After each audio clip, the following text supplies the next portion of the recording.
तो आज सहारनपुर में एक बड़ी बैठक जो है वो आजाद समाज पार्टी की तरफ से चल रही थी और आजाद समाज पार्टी के जो राष्ट्रीय अध्यक्ष हैं चंद्रशेखर आजाद, वो पिछले 3 घंटे से लगातार अपनी टीम के साथ जो है वो बातचीत कर रहे थे। तैयारियों को लेकर यहाँ पर सीधे बातचीत थी। कहीं ना कहीं 2027 नजदीक है और ऐसे में आजाद समाज पार्टी अपने संगठन को मजबूत करने में जो है वो जुटी हुई है। और चंद्रशेखर जी है, बात कर लेते हैं।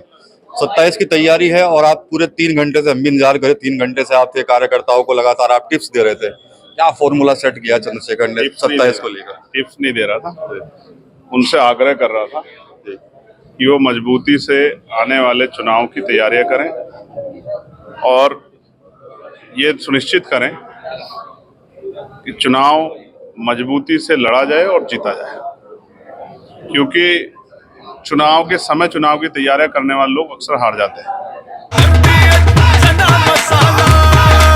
अब छोलिया हो या लोबिया, सफेद चने या काले चने, सब कुछ मजेदार बने।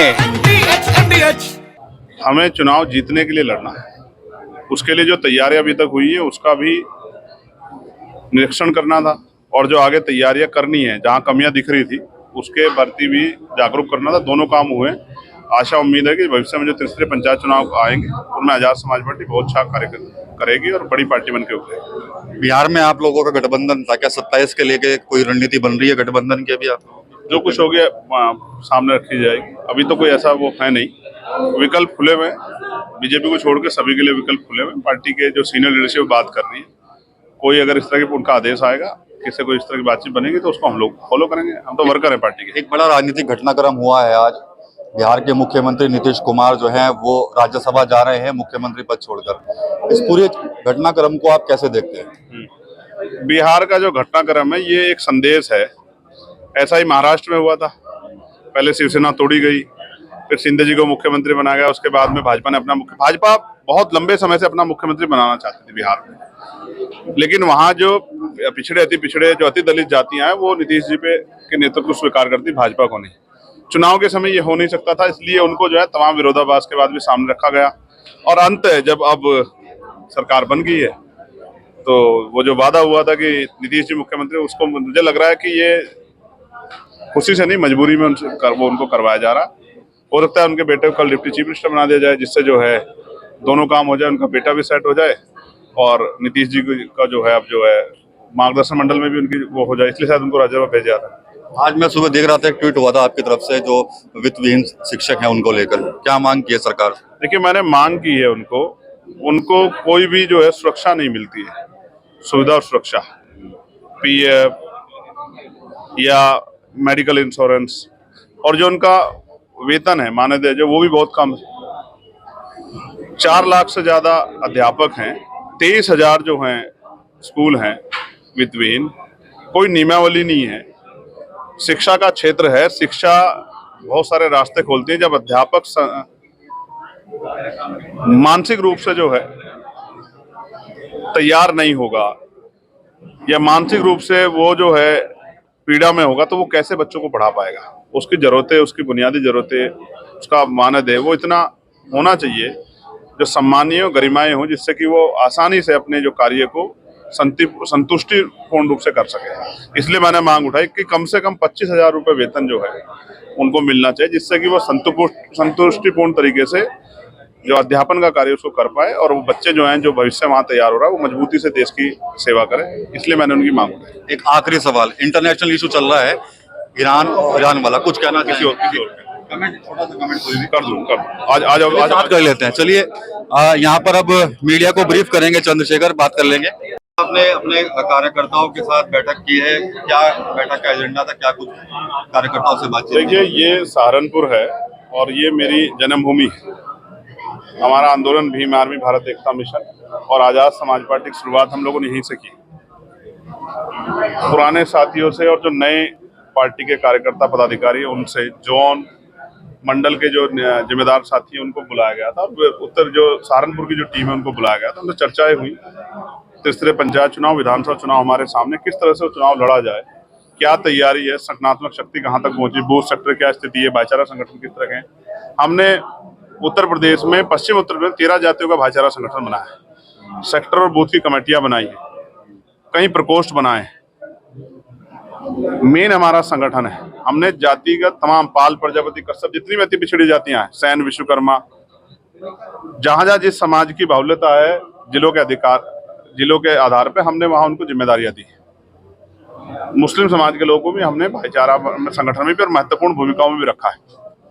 इसी तरह से नीचे का संगठन बने और इतनी जातियों का भाईचारा बना के हम लोग उत्तर प्रदेश के त्रिस्तरीय पंचायत चुनाव, विधानसभा चुनाव में जाएं, इसी की समीक्षा और आगे के निर्देश दिए गए और आशा उम्मीद है कि पार्टी कार्यकर्ता और तेजी से काम करेंगे और पार्टी को शक्ति बनाने का काम करेंगे। बिहार में जो राजनीतिक घटनाक्रम देखने को मिला है, आज नीतीश कुमार राज्यसभा जा रहे हैं, मुख्यमंत्री पद छोड़ा गया है, इस पर आपका क्या कहना है? देखिए, एक होती जरूरी, एक होती मजबूरी। भारतीय जनता पार्टी का इतिहास है कि उन्होंने जिसके साथ अलायंस किया है उस पार्टी को तोड़ा है, उस पार्टी के मोरल वैल्यू को कमजोर किया है, उस पार्टी की लीडरशिप को क्रैश किया है। जब हम महाराष्ट्र देखेंगे, सिंधिया जी के साथ भी यही हुआ है। और अब नीतीश जी चुनाव नीतीश जी के नाम पे लड़ा कि नीतीश जी मुख्यमंत्री रहेंगे, क्योंकि अगर ये चुनाव पहले कहा जाता कि नीतीश जी मुख्यमंत्री नहीं होंगे तो शायद बीजेपी इतने बहुमत में नहीं जाती। नीतीश जी के नाम पे चुनाव लड़ा और अब जब चुनाव खत्म हो गया तो शायद जो है उनको मजबूरी उनके आगे पैदा कर दी है कि उनको वो छोड़ना पड़े, इसलिए वो छोड़ रहे हैं, वरना कोई मुख्यमंत्री कुर्सी नहीं छोड़ता है। और हो सकता है, मुझे लगता है उनके बेटे को एडजस्टमेंट अब करके जो है डिप्टी चीफ मिनिस्टर बना दिया जाए, या उनकी पार्टी किसी व्यक्ति को, हो सकता है इस तरह के एडजस्टमेंट के साथ किया गया। लेकिन ये बिहार की जनता के साथ एक धोखा हुआ है, छल हुआ है, और इस बात के छल की बार बार हमने वो की थी कि हो सकता है नीतीश जी से कोई इस बार मुख्यमंत्री ना बनाया जाए। दुनिया भर की निगाहें टिकी हुई हैं ईरान और के ऊपर जो अटैक हुआ उसमें खामनेई की मौत हुई है और उसके बाद एक बड़ी वॉर जो है वो देखने को मिल रही है। देखिए, अमेरिका ने घूस लेकर इजराइल और सऊदी अरब से दुनिया को अमन चैन से रहे लोगों को युद्ध में झोंक दिया, और ये सब, इसका जो सबसे बड़ा जान माल का नुकसान हो रहा है वो आम जनता को हो रहा है। भारतीय लाखों की संख्या में अरब कंट्री में रहते हैं, अमेरिका में भी रहते हैं, इजराइल में भी रहते हैं, ईरान में भी रहते हैं, और बहुत बड़े पैमाने पे, क्योंकि जमीनी यातायात, हवाई यातायात, पानी मार्ग सब बंद है, तो लोग परेशान हैं कि वो अपने घर कैसे लौटे। कल मैंने अपने लोकसभा क्षेत्र नगीना बिजनौर के सैकड़ों लोगों से बात की जो दोहा में थे, कतर में थे, कुवैत में थे। वो कह रहे हैं कि हमारे आसपास बमबारी हो रही है, एक एक मिनट का भरोसा नहीं है, भैया हमारे लिए कुछ कीजिए। मैंने मेल भी किया है फॉरेन मिनिस्टर को। ये अच्छी सिचुएशन नहीं। मैं आपके माध्यम से, मीडिया के माध्यम से सरकार से मांग करता हूं, ईरान हमारा सच्चा मित्र रहा है, चाहे पाकिस्तान का इश्यू हो, चाहे ऊर्जा क्षेत्र हो, चाहे सैनिक अभ्यास हो, हमेशा ईरान हमारे साथ खड़ा रहा। ईरान के साथ अन्याय हुआ, ये सरकार देख रही है। अगर वो उस पर बोल भी नहीं सकती तो उनको अन्याय करने वालों का समर्थन नहीं करना चाहिए, एक बात।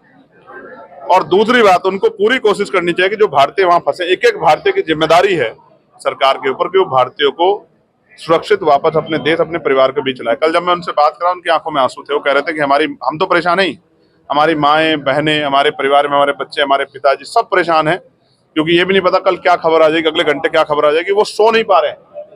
इतनी पीड़ा के दौर में मैं सरकार से मांग करता हूं कि हमारे प्रधानमंत्री जी को बात करनी चाहिए सरकारों से, और सबसे पहले जो भारतीय वहां फंसे हैं उनको देश लाने के लिए कोई नीति बनानी चाहिए। ये उनका राजधर्म भी है, और मैं चाहता हूं सरकार और प्रधानमंत्री राजधर्म का पालन करें। धन्यवाद। तो ये चंद्रशेखर आजाद थे, आपने इनको सुना।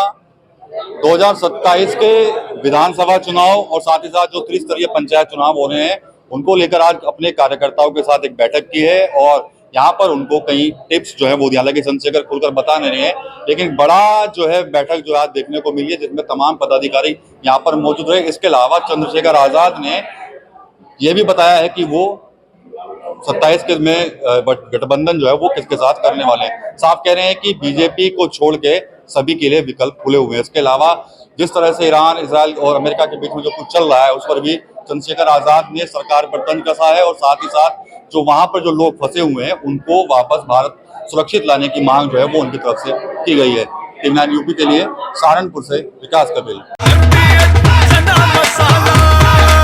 अब छोलिया हो या लोबिया, सफेद चने या काले चने, सब कुछ मजेदार बने।